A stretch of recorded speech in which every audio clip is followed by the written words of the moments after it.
adalah demokrasi. Rule game-nya sudah oke. Sistem demokrasinya sudah oke. Ada KPU, ada pengawas, ada partai politik. Saya kira sudah lengkap semua.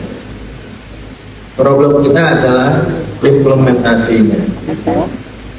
Jadi yang pertama, problem demokrasi Indonesia adalah implementasi daripada rule game. Dan saya sepakat apa yang tadi disampaikan oleh Kang Zainuddin. Problemnya di partai politik. Bukan hanya partai politik, tapi di penyelenggara demokrasinya, di pengawasnya juga ada. Karena temanya dalam pusaran arus money politik, kita di PKS selalu mengkonsolidasi dan meyakinkan bahwa PKS itu punya determinate faktor utama untuk pemenangan pemilu, baik pilkada maupun pemilu legislatif. Determinate faktornya apa? Ada 3 di PKS. Yang pertama, militansi kader. Yang kedua, konsolidasi struktur. Yang ketiga, amal jamaah. Jadi kalau generasi muda ingin terlepas daripada arus politik uang, maka seharusnya generasi muda masuk ke PKS. Langsung kampanye.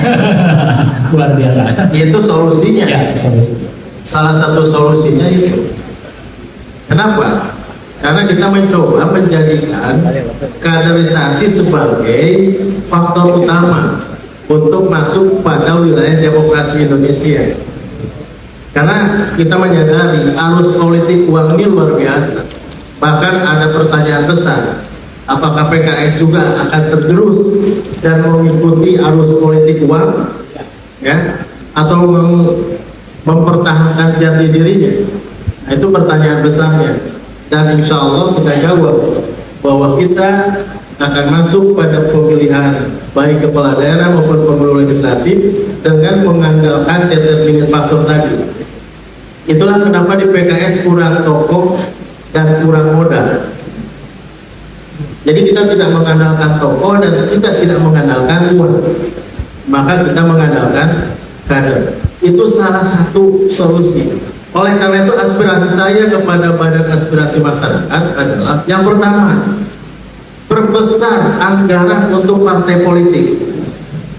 Karena partai politik yang akan melahirkan pemimpin. Di Ciamis misal,